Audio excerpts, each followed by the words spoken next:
As parents, we encounter countless challenges in raising children. One universal struggle is sibling rivalry. Recently, I faced a situation that required a unique approach, one that blended a traditional wisdom and a modern parental techniques. Let me share how I was able to transform a situation of anger into a lesson of love. So I get this call from my nanny saying that my older boy and the youngest are having a big fight in the house, and my older son intentionally took the phone of the younger brother and just shattered it on the wall.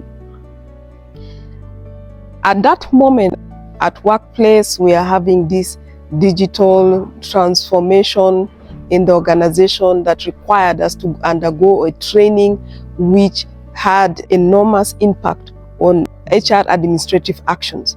So I was extremely busy. At that point, I could easily be angered. As an African mother, I felt like screaming because first, I felt my heart just sank, knowing that I am here struggling for these kids, and at the end of the day, they are not even happy. They are clashing and fighting each other. I wasn't happy. But instead of, yelling and shouting across the phone, I knew that wasn't going to solve the problem. So what I did was to just keep quiet. I remained silent and I informed my nanny that he should tell the two boys that I would call them later and they should cease from whatever it is that they were doing. Knowing who I am, because sometimes I can be really strict and tough on them, they were kind of anxious and they got scared and worried and not knowing what was going to happen. Instead of calling them the following day, I took 2 days to respond back. In my silence, I was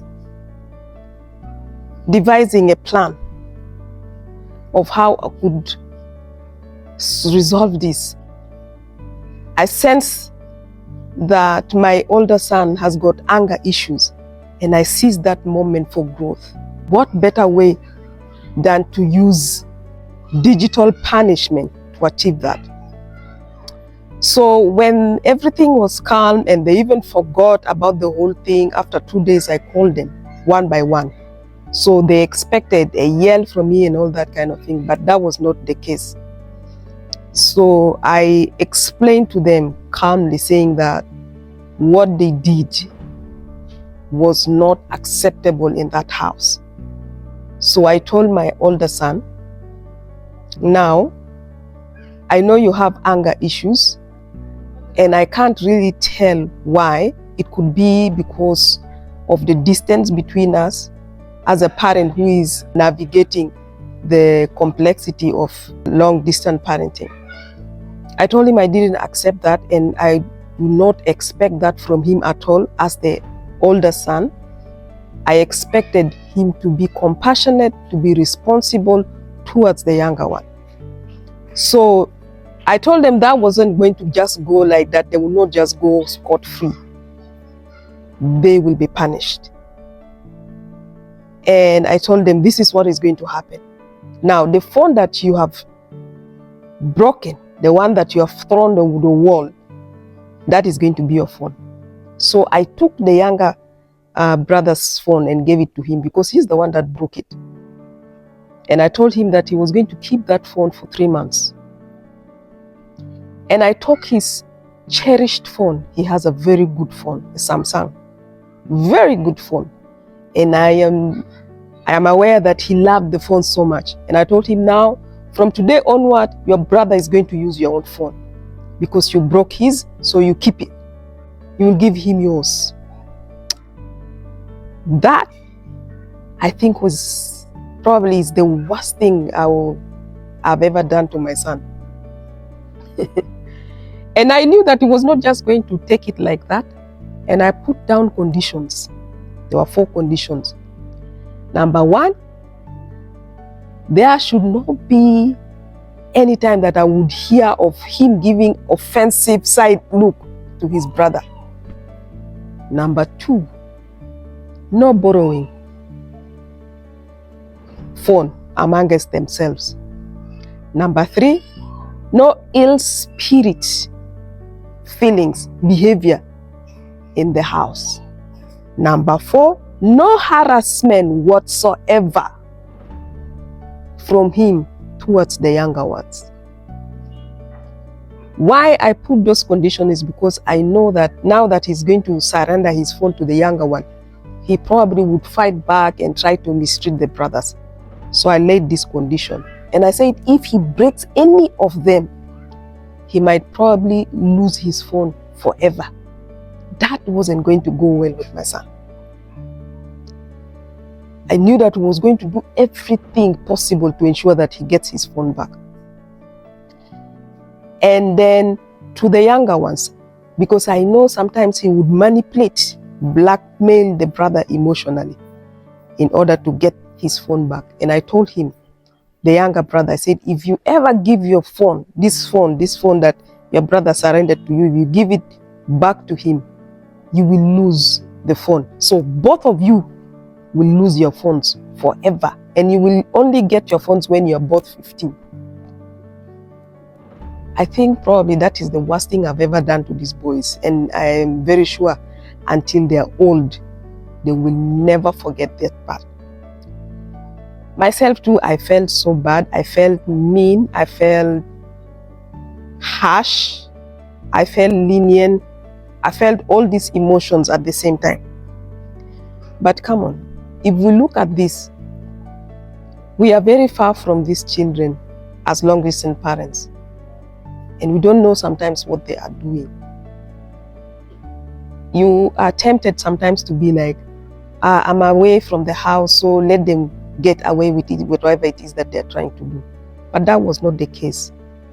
To me, at that point, I didn't see that it was only the phone that was what destroyed. I saw distraction of emotion, distraction of connection altogether.